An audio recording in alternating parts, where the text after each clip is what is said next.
Hello everyone, स्वागत है आपका आपके अपने यूट्यूब चैनल स्टडी कंटेंट में। आज हम आपके यहाँ लेकर आए हैं मार्च महीने की मूमल करंट अफेयर का नेक्स्ट पार्ट। अगर आपने पिछले वाले पार्ट नहीं देखे हैं तो देख लीजिएगा जा करके, और अगर आप हमारे चैनल पर पहली बार विजिट कर रहे हैं तो चैनल को सब्सक्राइब कर दीजिए और पास में बेल आइकन का बटन है उसे प्रेस कर दीजिए ताकि आने वाली वीडियोज़ की नोटिफिकेशन सबसे पहले आपको प्राप्त हो सके। तो चलिए शुरू करते हैं इस वीडियो को। आज हम इसमें डिस्कस करेंगे राष्ट्रीय परिदृश्य के बारे में। इससे पहले हमने राजस्थान परिदृश्य कंप्लीट कर लिया है, तो आप उसकी वीडियोस जाकर के देख सकते हैं या फिर प्लेलिस्ट में देख सकते हैं, मिल जाएगा आपको।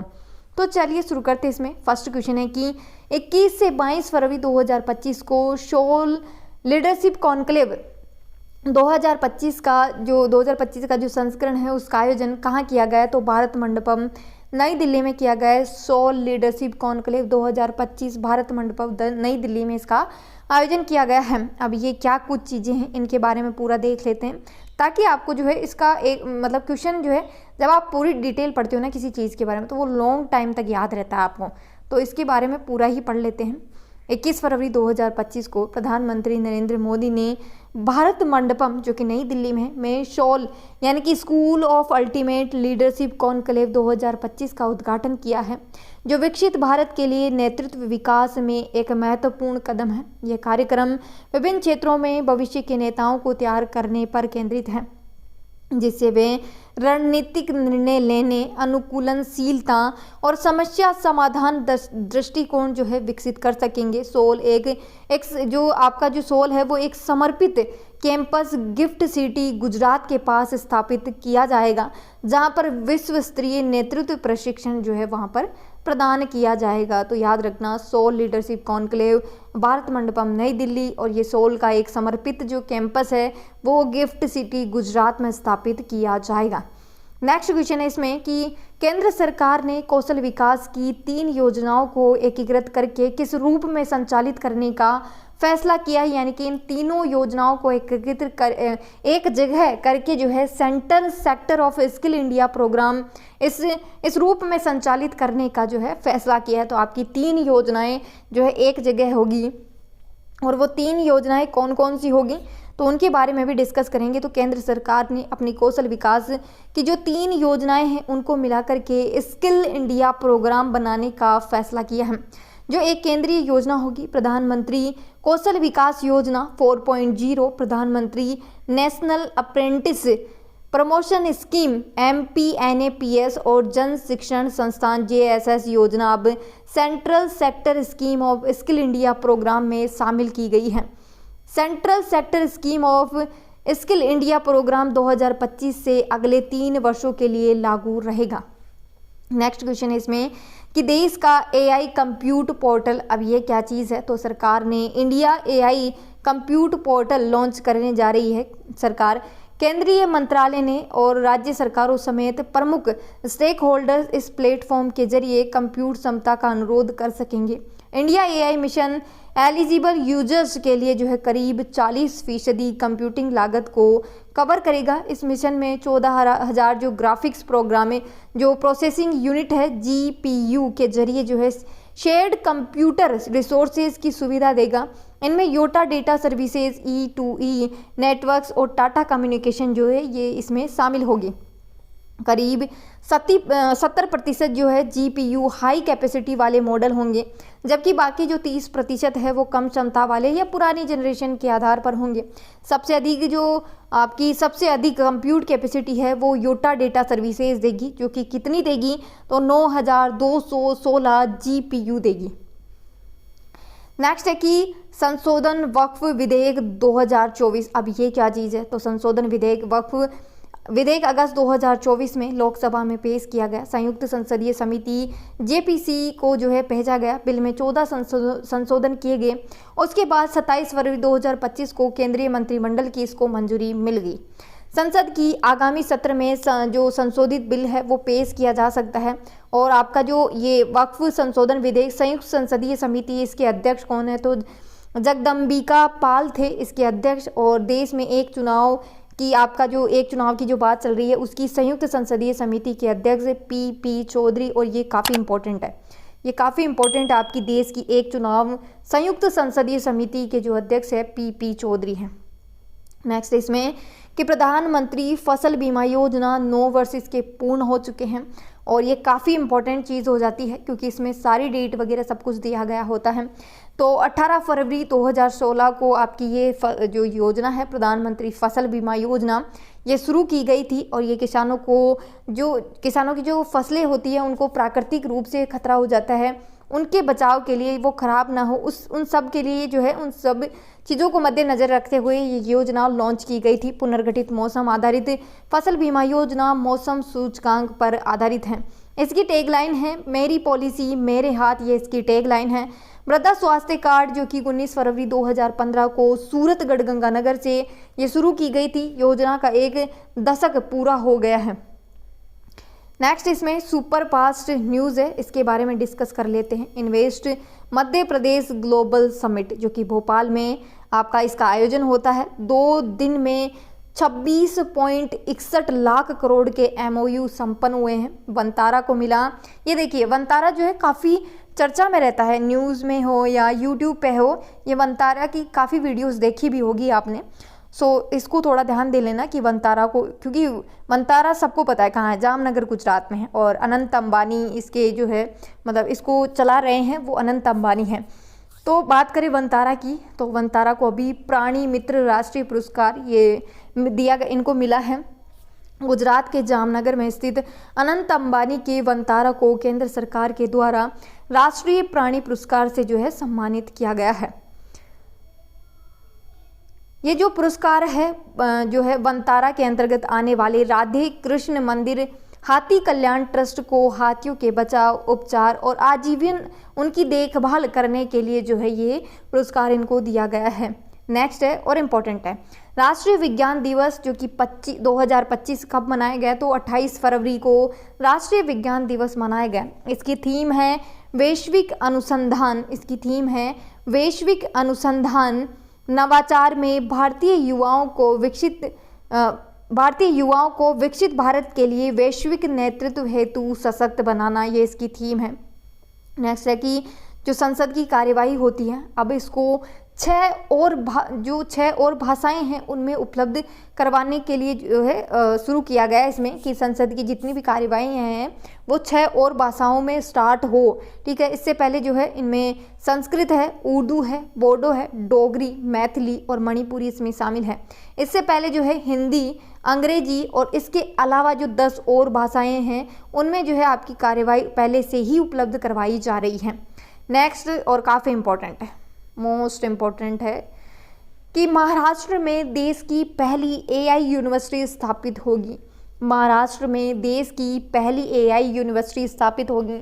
सबको पता है अभी AI काफ़ी चर्चा में है। सो इसको लेकर के पूछा जाएगा आपसे कि देश की पहली AI यूनिवर्सिटी कहाँ स्थापित होगी, तो महाराष्ट्र में स्थापित होगी। क्वेश्चन सीधा पूछ लिया जाएगा और फिर आप सोचोगे यार AI के बारे में इतना तो जानते हैं, अब ये नई चीज़ क्या आ गई, तो ऐसे क्वेश्चन ऐसे ही पूछे जाते हैं। नेक्स्ट है कि केंद्र सरकार ने राष्ट्रीय सफाई कर्मचारी आयोग का कार्यकाल 31 मार्च 2028 तक और कौशल भारत कार्यक्रम का जो कार्यकाल है वो 2026 तक जारी रखने की मंजूरी प्रदान की है। नेक्स्ट है कि पॉइंट नीमो क्या है, तो पृथ्वी की सबसे रिमोट लोकेशन यानी कि जो दूरस्थ लोकेशन है वहाँ पर पहुँच करके 2 भारतीय नौसेना की 2 महिला है अफसर है, कमांडर है, दिलना के और रूपा ए ने जो है वहाँ पर जाकर के तिरंगा फहराया है और ये इन्होंने इतिहास रच दिया है। दोनों नौसैन्य अफसर हैं और ये नाविका सागर परिक्रमा मिशन के तहत ही है जो है इन्होंने यहाँ वहाँ पर जाकर के झंडा फहराया है। नेक्स्ट बात करते हैं भारत टैक्स 2025। नई दिल्ली में 14 से लेकर के 17 फरवरी 2025 को भारत टैक्स का आयोजन किया गया। ये एक विशाल वैश्विक कार्यक्रम है जिसमें कच्चा माल तैयार करने, उत्पादन करने और सहायक उपकरण की पूरी टेक्सटाइल श्रृंखला एक ही स्थान पर उपलब्ध करवाई जाएगी। टेक्सटाइल भारत 2025 नई दिल्ली में जो है इसका आयोजन किया गया जिसमें कच्चे माल से लेकर के तैयार उत्पाद से लेकर के उपकरण से लेकर के सारी चीज़ें एक ही स्थान पर उपलब्ध करवाई जाएगी और ये कपड़ा उद्योग का सबसे व्यापक आयोजन है। मतलब काफ़ी अच्छी चीज़ है। कहने का मतलब यह है कि आपको सारी चीज़ें एक ही जगह मिल जाएगी। ठीक है, नेक्स्ट है कि मध्य प्रदेश भारत का पहला राज्य है जिसने समर्पित वैश्विक क्षमता केंद्र GCC नीति 2025 तैयार की है। इसके द्वारा राज्य खुद को वैश्विक नवाचार, प्रौद्योगिकी और व्यापार सहयोग के लिए अग्रणीय केंद्र के रूप में स्थापित कर सकेगा।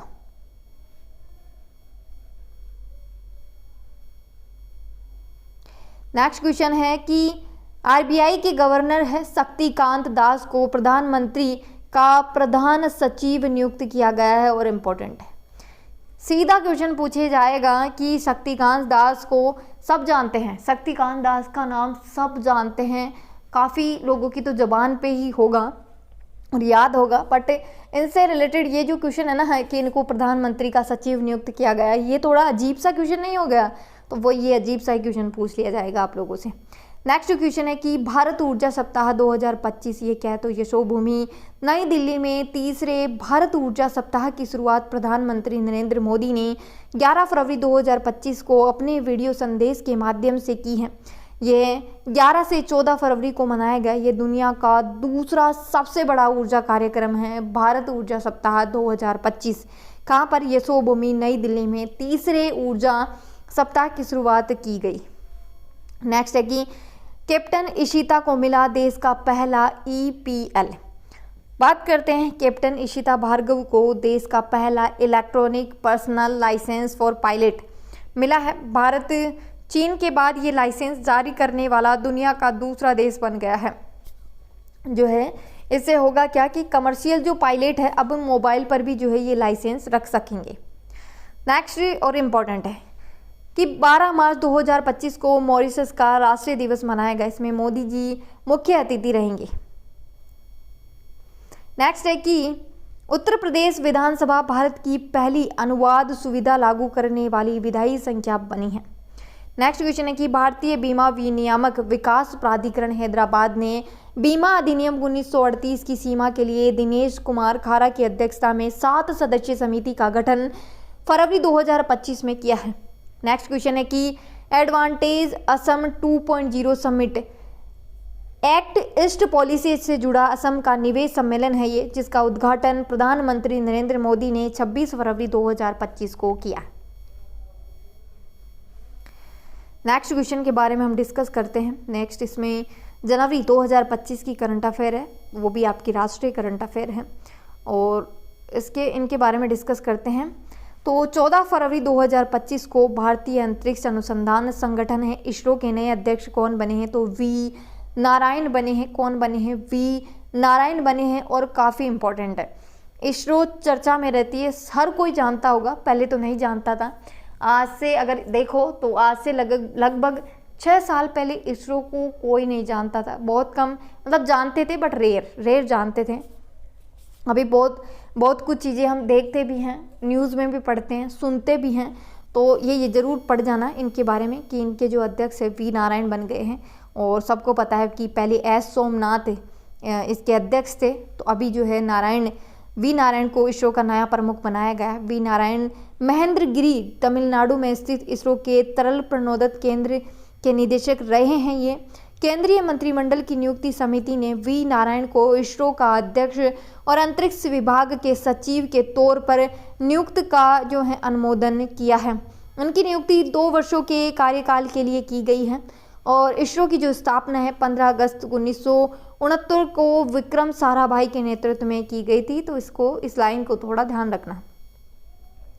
नेक्स्ट क्वेश्चन है कि 26 जनवरी 2025 को गणतंत्र दिवस के मुख्य अतिथि प्रोबोवो सुबियांतो जो है किस देश के राष्ट्रपति हैं? वो इंडोनेशिया के हैं।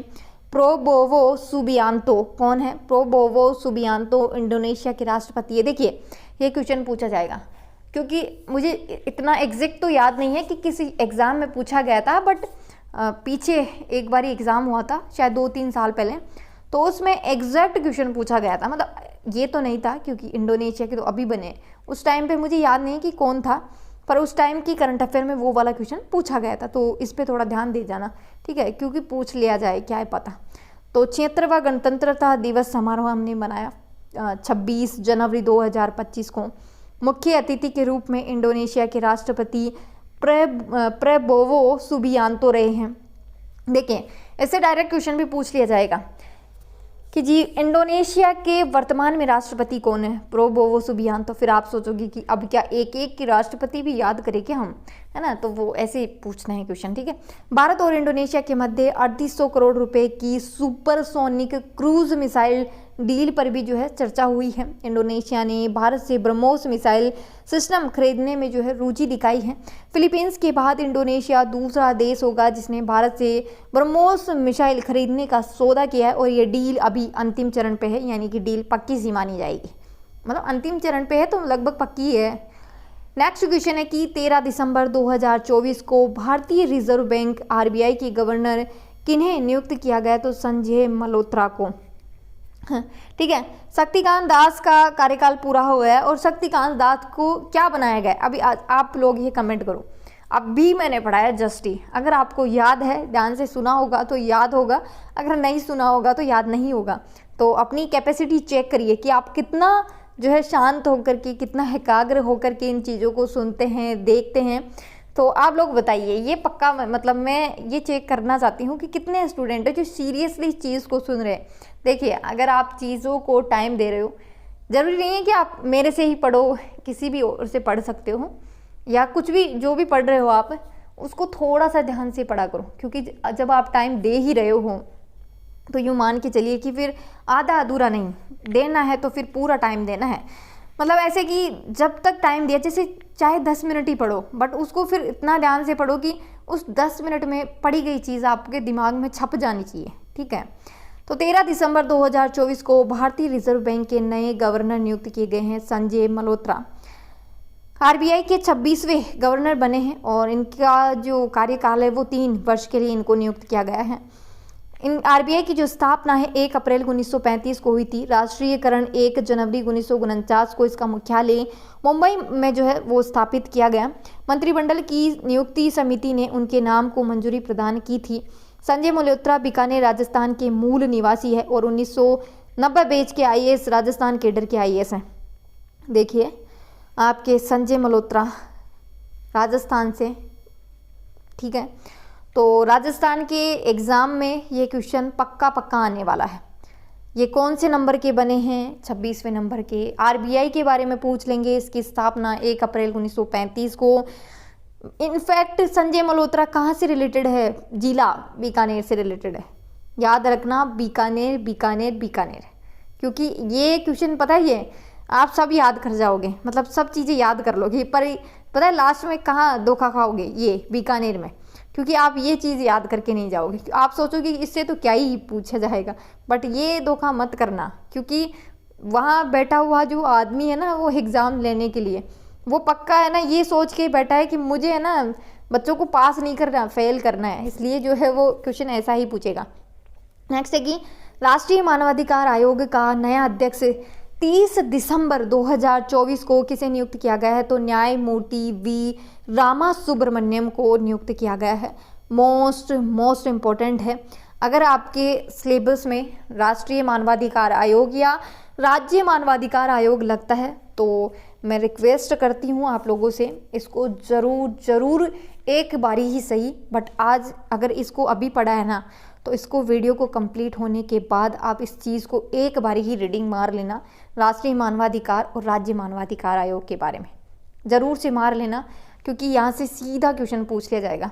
अगर आपको यकीन नहीं होता ना, तो मैं एक स्टोरी बताती हूँ आपको। मैंने पढ़ाया था जब शायद हाई कोर्ट LDC का एग्ज़ाम था, उस टाइम पे शायद मैंने पढ़ाया था, और उस टाइम पे जो है शायद सुप्रीम कोर्ट के न्यायाधीश चेंज हुए थे, मतलब दूसरे न्यायाधीश किसी और को नियुक्त किया गया था। उस टाइम पे मैंने ना पूरी डिटेल करवाई थी कि पहले न्यायाधीश कौन थे, और एग्जैक्ट वो ही क्वेश्चन आया था। इसलिए मैं बोलती हूँ कि इन चीज़ों को थोड़ा सा मैं जब भी जैसे ये आयोग वगैरह ये चर्चा में हो ना, तो इनको एक बार देख लिया करो, मेरे कहने से देख लेना, पक्का देख लेना, ठीक है। PM नरेंद्र मोदी की अध्यक्षता वाली समिति ने पूर्व न्यायाधीश V रामा सुब्रमण्यम की सिफारिश राष्ट्रीय मानवाधिकार आयोग के नए अध्यक्ष के लिए की है।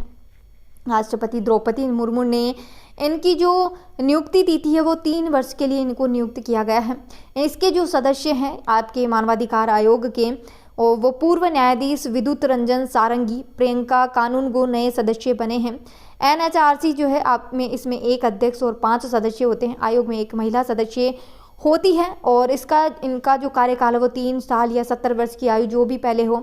और ये जो है कब किया गया था, अभी संशोधन करके 2019 में संशोधन के बाद अध्यक्ष और जो सदस्य हैं इनका कार्यकाल 5 वर्ष से घटा करके 3 वर्ष कर दिया गया है।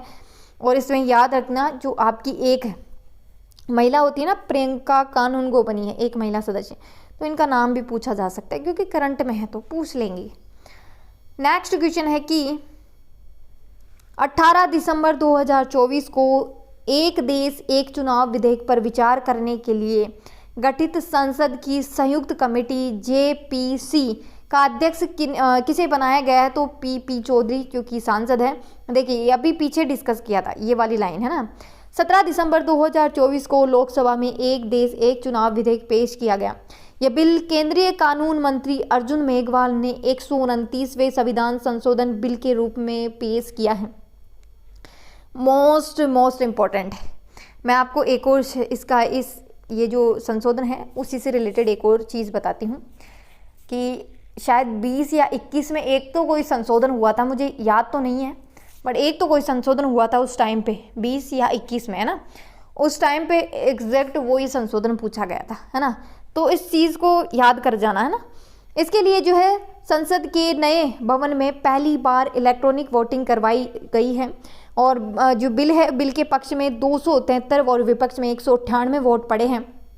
बिल को पास कराने के लिए संसद के दोनों सदनों में 2/3 बहुमत की ज़रूरत होती है। यानी कि अगर आप कोई भी बिल पास करवाना चाहते हैं संसद में, तो दोनों जो सदन हैं, आपका जो दोनों सदन हैं उससे उन दोनों से लगभग जो है 2/3 जो सदस्य हैं उनका जो बहुमत है वो होना जरूरी है।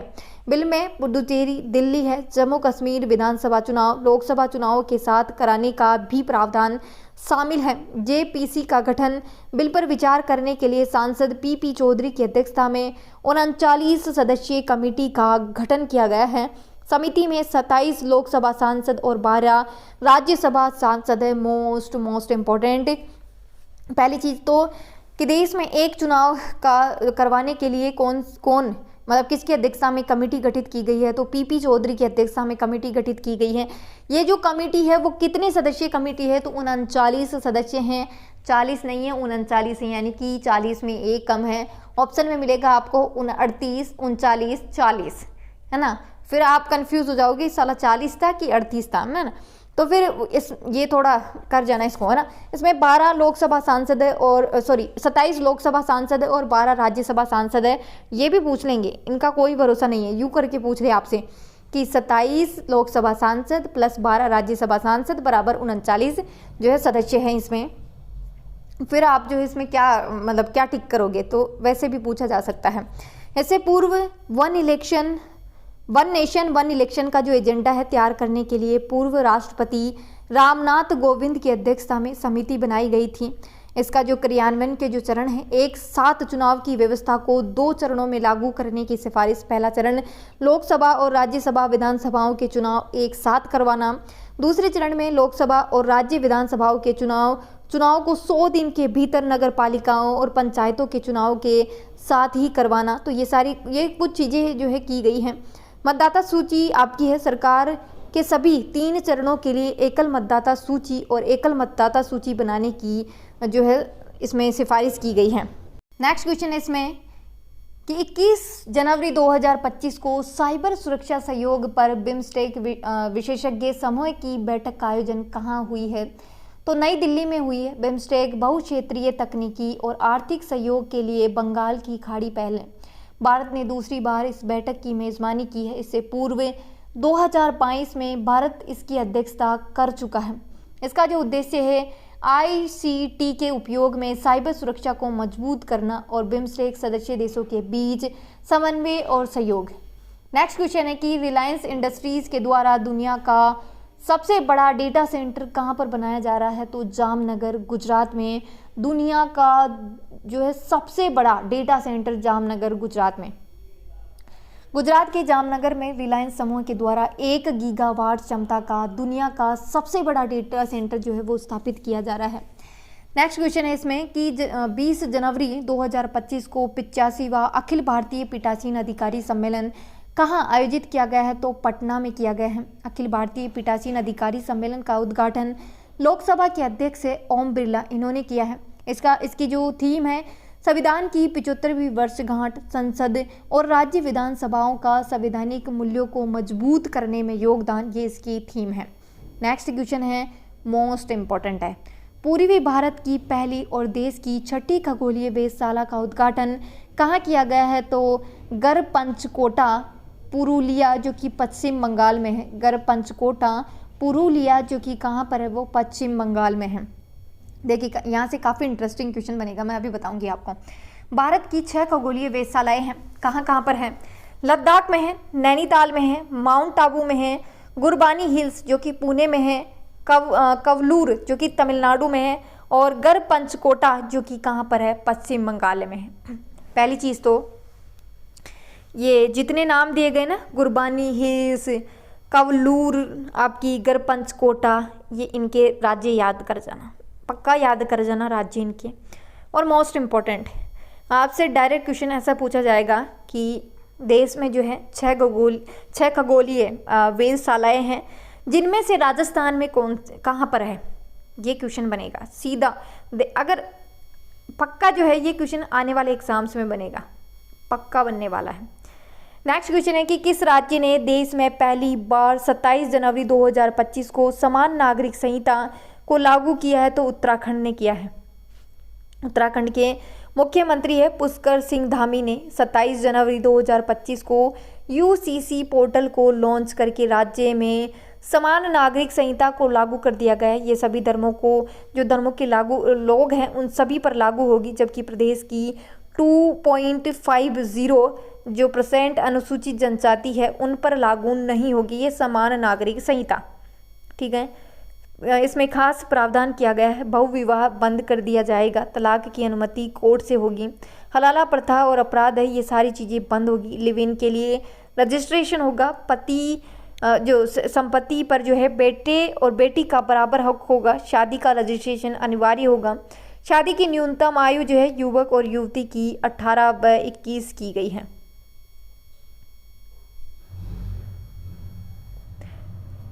नेक्स्ट क्वेश्चन है कि 9 से 10 जनवरी 2025 को 18वां प्रवासी भारतीय दिवस सम्मेलन कहाँ आयोजित हुआ है, तो भुवनेश्वर ओडिशा में आयोजित हुआ है। 18वां प्रवासी भारतीय दिवस सम्मेलन 2025 कहाँ आयोजित हुआ है, तो भुवनेश्वर ओडिशा में आयोजित हुआ है। उद्घाटन प्रधानमंत्री नरेंद्र मोदी ने 9 जनवरी 2025 को किया है। इसका आयोजन स्थल भुवनेश्वर ओडिशा में। इसकी थीम है जो है, इसका मुख्य विषय है विकसित भारत में प्रवासी भारतीयों का योगदान। विकसित भारत में प्रवासी भारतीयों का योगदान। इसका जो समापन है वो 10 जनवरी 2025 को द्रौपदी मुर्मू के द्वारा किया गया। सम्मेलन में 50 देशों के लगभग 3500 प्रवासियों ने इसमें भाग लिया है। मुख्य अतिथि की बात करें तो सुश्री क्रिस्टीन काली केगाल हैं। राष्ट्रपति हैं त्रिनिदाद एवं टोबैगो गणराज्य के राष्ट्रपति हैं। कौन है आपके? सुश्री क्रिस्टीन काली केगाल। राष्ट्रपति द्रौपदी मुर्मू ने 27 प्रवासियों को भारतीय प्रवासी सम्मान पुरस्कार प्रदान किया गया, जिसमें उषा पाराशर ब्रिटेन की है, डॉक्टर शर्मिला फोर्ड अमेरिका की है, डॉक्टर सैयद खुर्शीद जो है आपके वो सऊदी अरब से हैं। नेक्स्ट क्वेश्चन है कि 13 जनवरी 2025 को प्रधानमंत्री नरेंद्र मोदी ने सोनमर्ग टनल का उद्घाटन कहाँ पर जो है किया है, तो ये कहाँ स्थित है, तो गांदरबल जम्मू कश्मीर में स्थित है। सुतकड़ी सोनमर्ग जम्मू कश्मीर के गांदरबल जिले में स्थित है। सोनमर्ग टनल की टोटल लंबाई 6.4 किलोमीटर है, जिस पर जो है 2700 करोड़ रुपए की लागत से ये बना है। सोनमर्ग टनल श्रीनगर और लेह लद्दाख के बीच ऑल वेदर कनेक्टिविटी संभव हो सकेगी और इससे जो समीपवर्ती क्षेत्र है वहाँ पर हर मौसम में बाधा रहित पहुँच बढ़ेगी और ये जो है समुद्र तल से 5652 फीट की ऊंचाई पर स्थित है। नेक्स्ट है कि 16 जनवरी 2025 को केंद्रीय गृह मंत्री अमित शाह ने कहां पर देश के पहले पुरातात्विक अनुभव म्यूजियम का लोकार्पण किया, तो वडनगर गुजरात में किया। वडनगर में स्थित जो आपका म्यूजियम है भारत और एशिया का पहला आर्कियोलॉजिकल एक्सपीरियंसल म्यूजियम है, पुरातत्व अनुभव है, जो पहला अंडरग्राउंड म्यूजियम भी है। ये लगभग 300 करोड़ की लागत से बना है। ये गुजरात के मेहसाणा जिले में स्थित है। वडनगर पीएम मोदी का पैतृक शहर भी है। और ये जो संग्रहालय है, इस संग्रहालय में वडनगर के 2500 साल पुराने समृद्ध सांस्कृतिक इतिहास को 5000 पुरातात्विक अवशेषों के जरिए दर्शाया गया है। वडनगर देश के जीवन धरोहर शहरों में से एक ऐसे अनर्थपुर, आनंदपुर, चमत्कारपुर, स्कंदपुर और नागरका के नामों से भी जाना जाता है। अनर्थपुर, आनंदपुर, चमत्कारपुर, स्कंदपुर और नागरका के नामों से भी जाना जाता है। 11 जनवरी 2025 को राज्य लोक सेवाओं के अध्यक्षों का 25वां राष्ट्रीय सम्मेलन कहाँ आयोजित हुआ है? तो बेंगलुरु में। इम्पोर्टेंट है, याद कर जाना। राज्य लोक सेवाओं के जो अध्यक्ष हैं उनका सम्मेलन हुआ है 25वें नंबर का। कहाँ हुआ है? तो बेंगलुरु में हुआ है। इसका जो उद्घाटन है, इसका उद्घाटन उपराष्ट्रपति जगदीप धनखड़ ने किया है। और ये कौन से नंबर का है? 25वें नंबर का। नेक्स्ट क्वेश्चन है कि वर्ष 2026 में 28वां राष्ट्रमंडल देशों के अध्यक्षों और पीठासीन अधिकारियों के सम्मेलन की मेज़बानी किस देश को मिली है? तो भारत को मिली है। मोस्ट इम्पॉर्टेंट है, जब भी भारत को किसी भी चीज़ की मेज़बानी मिलती है ना, पूछा जाता है। तो वर्ष 2026 में 28वां, देखिए ये नहीं पूछेंगे आपसे, पूछेंगे क्वेश्चन ऐसे कि 28वां राष्ट्रमंडल देशों की जो अध्यक्षता है या जो अध्यक्ष है या पीठासीन जो अधिकारी है, उनके सम्मेलन की जो मेज़बानी है वो कौन से देश को मिली है? तो भारत को मिली है। ठीक है। जनवरी 2025 में राष्ट्रमंडल देशों के अध्यक्षों का 27वां सम्मेलन गर्नसी स्कॉटलैंड में आयोजित हुआ है। लोकसभा अध्यक्ष ओम बिरला ने इस बैठक में भाग लिया और आगामी शिखर सम्मेलन की अध्यक्षता के रूप में मेज़बानी भी ग्रहण की। इससे पूर्व ओम बिरला लंदन के हाउस ऑफ कॉमन्स के स्पीकर और स्कॉटलैंड की संसद के अधिकारियों से भी मिले हैं। भारत की अध्यक्षता में 28वां CSPOC का मुख्य फोकस संसदों के कामकाज में AI और सोशल मीडिया के अनुप्रयोग पर होगा। नेक्स्ट क्वेश्चन है कि 8 जनवरी 2025 को प्रधानमंत्री नरेंद्र मोदी ने कहां पर ग्रीन हाइड्रोजन हब प्रोजेक्ट का शिलान्यास किया है? तो पुदिमडाका, विशाखापट्टनम, आंध्र प्रदेश में है। ये प्रोजेक्ट राष्ट्रीय ग्रीन हाइड्रोजन मिशन के तहत बनने वाला पहला ग्रीन हाइड्रोजन हब है और इस पे जो है 1,85,000 करोड़ रुपए का व्यय हुआ। नवीकरण ऊर्जा की जो क्षमता है वो 20 गीगावाट है। प्रतिदिन 15,000 टन ग्रीन हाइड्रोजन और 7500 टन इससे जो बनने वाले उत्पादों की प्राप्ति हो सकेगी। दिसंबर 2024 के अंत तक भारत की टोटल नवीकरण जो ऊर्जा है वो स्थापित क्षमता कितनी होगी? 209 गीगावाट हो चुकी है। कितनी हो चुकी है? नवीकरणीय ऊर्जा की स्थापित क्षमता पूरे भारत की 209 गीगावाट हो चुकी है। और ये क्वेश्चन पूछ लिया जाएगा, याद कर लेना।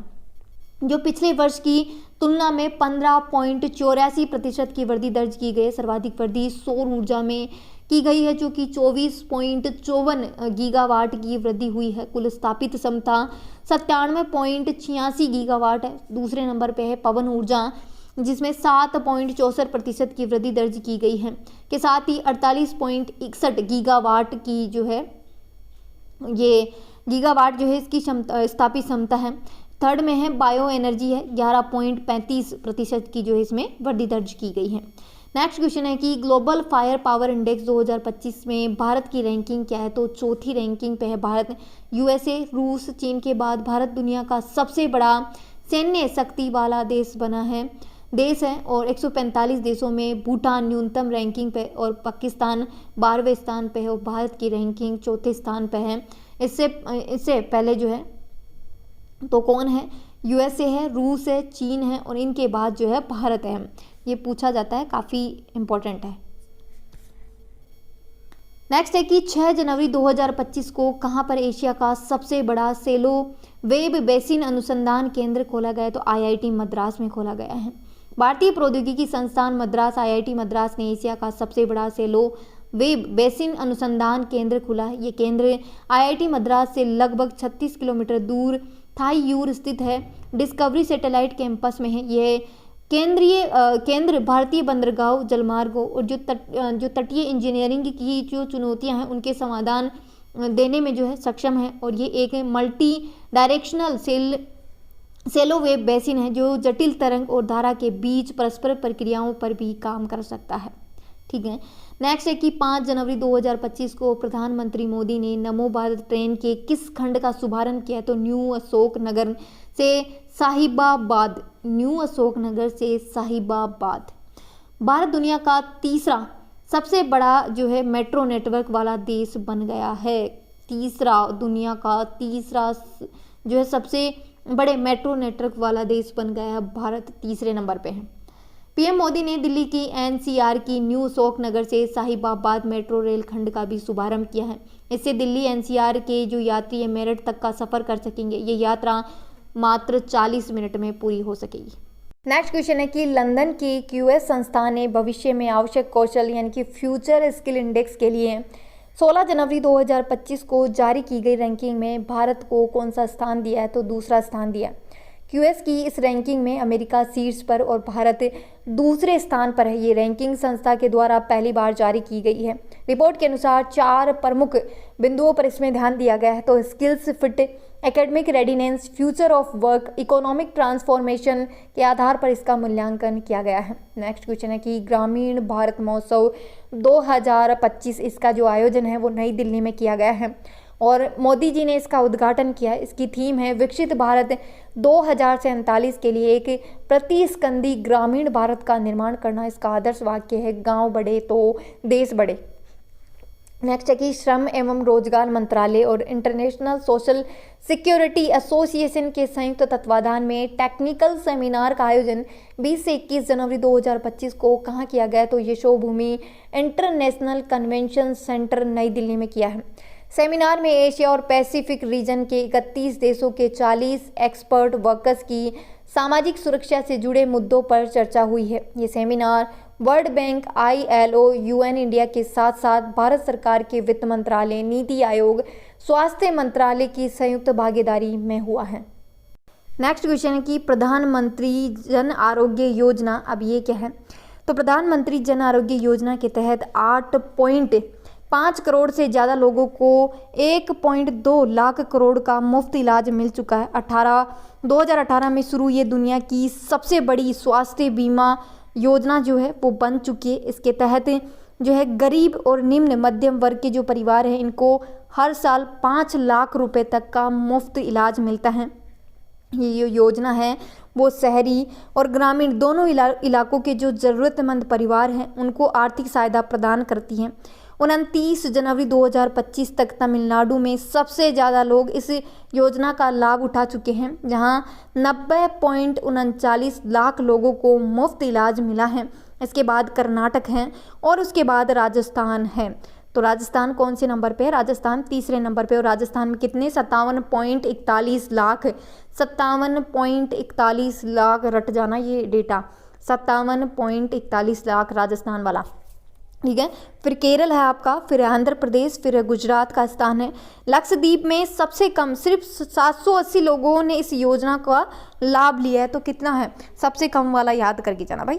लक्षद्वीप में जो है सबसे कम कितने? 780 लोग, सिर्फ और सिर्फ 780 लोगों ने इस योजना का जो है लाभ लिया है। PMJ की जो सबसे खास बात है ये है कि इसमें परिवार के जो सदस्य हैं इनकी संख्या या उम्र की कोई सीमा नहीं है। वरिष्ठ नागरिकों को, कहने का मतलब ये है कि इसमें ये नहीं है कि आपके उसमें जो है परिवार में 2 माता पिता फिर 2 बच्चे होने चाहिए या वही जो है इसमें इलाज करवा सकते हैं। ऐसा होता है, काफ़ी सारे मैंने देखे हैं बीमा होते हैं वो, तो उनमें क्या होता है कि फैमिली के सिर्फ और सिर्फ 4 सदस्य ही उसमें आप वो करवा सकते हैं, अपना नाम जो है फिल करवा सकते हैं। बाकी को जो है योजना का लाभ नहीं दिया जाएगा।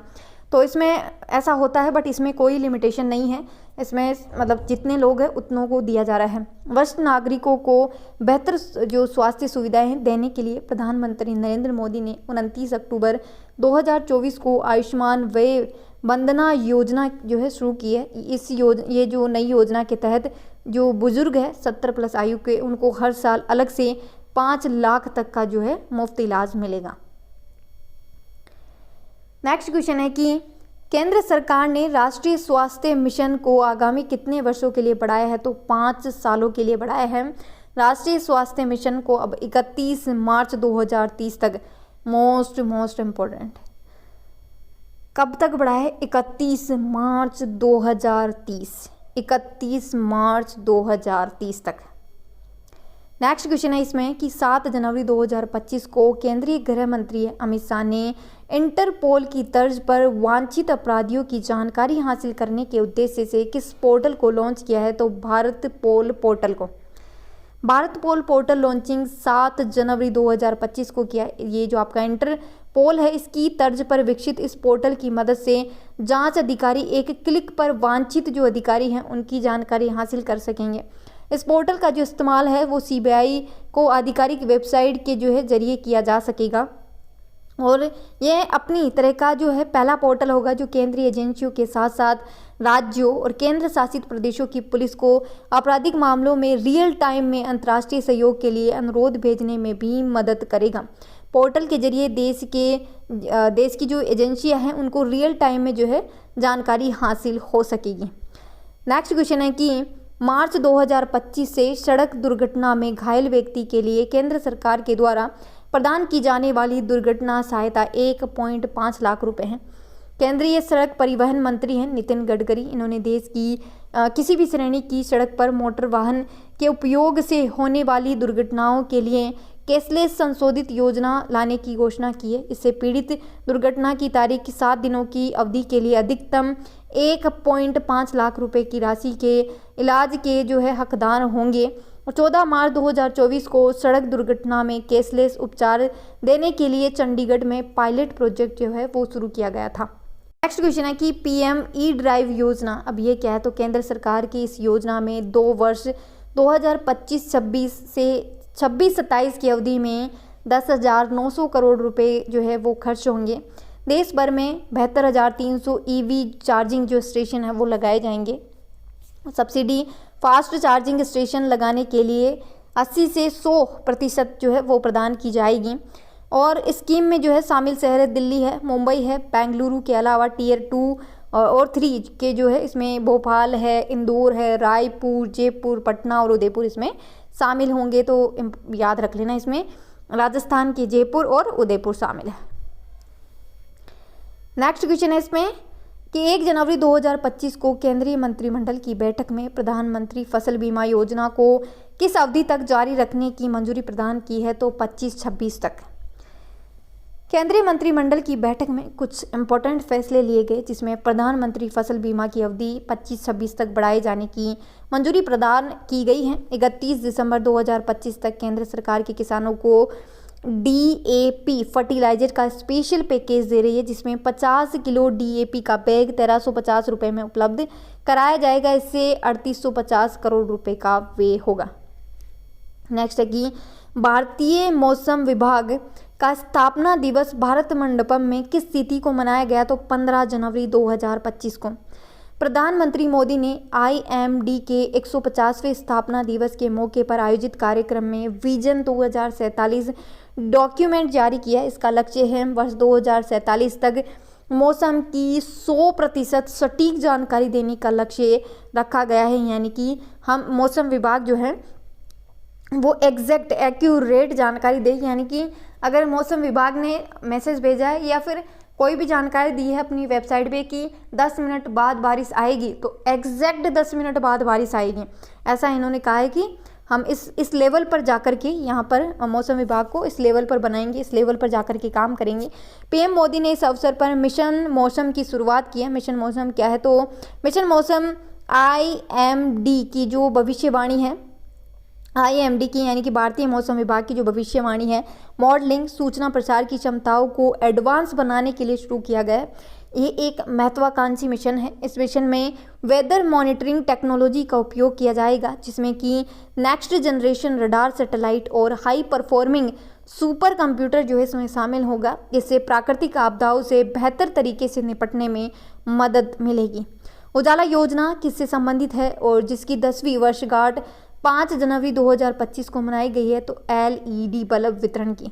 मोदी जी ने 5 जनवरी 2015 को उजाला योजना को स्टार्ट किया था। 5 जनवरी 2015 को उजाला योजना में जो उपभोक्ता हैं उनको काफ़ी कम कीमत पर एलईडी ट्यूबलाइट व पंखे जो है उपलब्ध करवाए जाते हैं।